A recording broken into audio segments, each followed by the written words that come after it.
And welcome to Emonews Now. In the headlines, DSC valedictorian says she nearly gave up on school. Tourism Minister hails the vision behind World Creole Music Festival, and Aspirers Athletic Club dominates in athletic meet. The 2025 valedictorian of the Dominica State College, Amanda Cabon, from the town of Portsmouth, said she almost gave up in the midst of challenges while attending school. She said, I stand before you today not simply as a student who succeeded, but as a young woman who nearly gave up. This moment is not the product of perfect scores or smooth sailing. It is the result of choosing not to surrender to fear, not to bow to failure, and not to let my past dictate my destiny. Carbon said that her CSEC results made her feel shame and disappointment and not at all capable. She said, let me say this plainly. You are not limited by your past, your mistakes, your upbringing, your financial challenges, your trauma. They are not your ceiling. Like DNA, they are part of your structure. But what matters most is what you do with what you have been given. Carbon credited her faith for the strength to pull through when she felt like she had no strength. She praised her mother, who she said sacrificed her last dollar to enable her to go to school, and who simply encouraged her even though she couldn't assist with assignments. Her mother also reduced her chores at home so that she would have more time to study. She left her classmates with three life lessons. One, your failures are not the end of your story, but a part of your becoming. Two, discipline will take you further than motivation ever could. And three, protect what you believe about yourself because it becomes the truth you live by. Carbon reminded the class of 2025 that they are not just students, but fighters who survived tough family moments, anxiety, grief, and emotional breakdowns, to name a few. Meanwhile, Minister of Education, Honorable Octavia Alfred, congratulated the students. She said, you have proven that you can overcome obstacles and challenges with resilience and perseverance. Dominica will celebrate 25 years of the World Creole Music Festival under the theme Global Echoes of the Nature Isle, celebrating 25 years of Creole music, magic, and memories. Minister for Tourism, Honorable Dennis Charles Pemberton, said the festival celebrates 25 years of a cultural product that has redefined entertainment in Dominica and placed our nature island at the pinnacle of festival tourism in the region. She said about a quarter century ago, a vision began to take shape, a dream to celebrate our unique Creole identity through the universal language of music and to showcase the authentic songs and talents of our local artists and performers to a worldwide audience.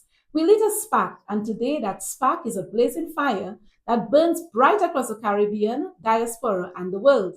The WCMF is no longer an event, but a movement, a vibe, and economic engine. In what is expected to be one of the biggest festivals, the minister highlighted the economic benefits. She said, flights sell out, guest houses, hotels, and Airbnbs are booked to capacity, streets buzz with anticipation, from the food vendors to the fashion designers, from taxi drivers to makeup artists, from farmers to the supermarkets to Domlek, everyone wins. She continued, it multiplies in jobs, in visibility, and in opportunity. It expands our reach and invites the world to fall in love with Dominica. The minister said that in 2024, over 11,000 visitors attended the festival and poured millions into our local economy. She quoted the IMF, revealing that each stayover tourist spends about $3,425 in our economy. She said, just imagine what will happen when we welcome 300,000 or 500,000 stayover tourists to Dominica. Finance Minister Honorable Irving McIntyre also spoke of the economic benefits of the festival. He said, as Finance Minister, I must also recognize the role of the World Creole Music Festival as a significant economic activity for Dominica. Each year, the event draws thousands of visitors, uplifting local businesses from hotels and restaurants to artisans and transportation services. The surge in tourism revenue, coupled with the multiplying effect across our service sectors, underscores the festival's indispensable role in our national growth strategy. The minister said that his government is committed to the festival's success.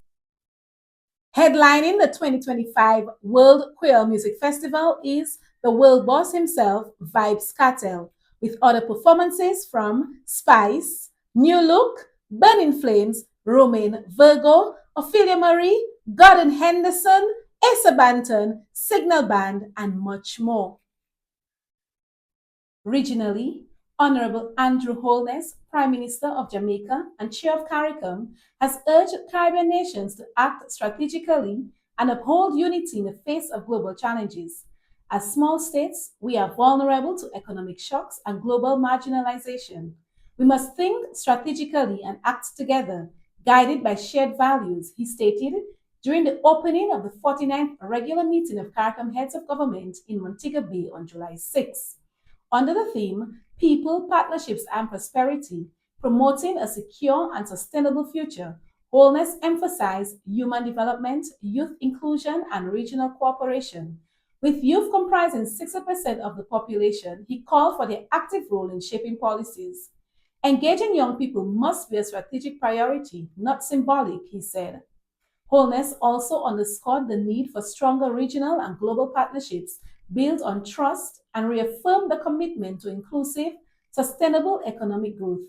Jamaica will continue to lead in turning these pillars, people, partnerships, and prosperity, into lasting realities for the Caribbean, he affirmed. In other news, U.S. Virgin Islands celebrate key win in federal tax bill. Despite concerns over parts of the new federal tax bill, the U.S. Virgin Islands secured major victories thanks to persistent bipartisan advocacy led by Terry Helenies, Director of State Federal Relations and Washington representative for the territory. One of the major wins is permanent rum cover over for stable revenue. This refers to the tax collected by the mainland on rum produced in the territory. Permanent rum cover over provision ensures the territories will continue receiving these payments reliably and without needing frequent congressional renewals. In the past, these rates were temporary and required regular extensions, which created budget uncertainty for the territory. These wins were hard fought, said Helenies. I've spent years pushing rum cover over, meeting after meeting, educating Congress. I wear the scars proudly. She credited bipartisan collaboration. Relationships, bipartisanship, and tenacity made this possible.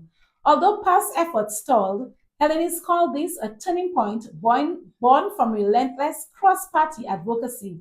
She acknowledged the bill isn't perfect, but sees it as meaningful progress.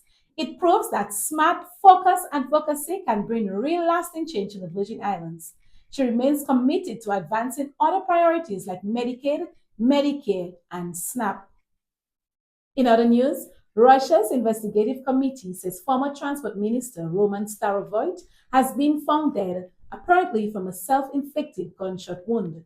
He was dismissed earlier Monday by President Putin without explanation. Deputy Minister Nikitin was named as his replacement.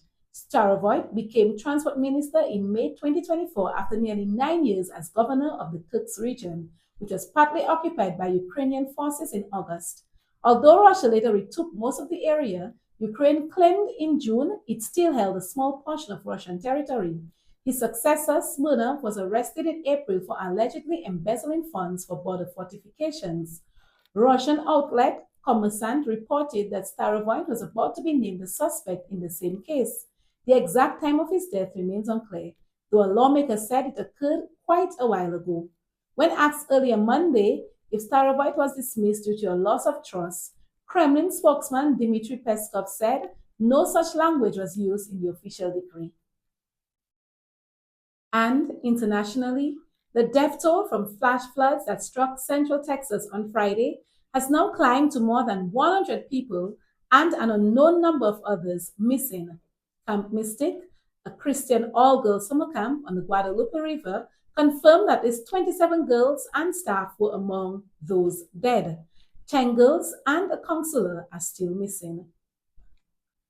And in sports, Aspira's Athletic Club of Portsmouth is the 2025 Courtney Bino champions, winning 28 gold medals, while Westmore Rangers of Marigot walks away with 11 and Pioneers Athletic Club with 9. The meet took place over the weekend at the Benjamin's Park in Portsmouth.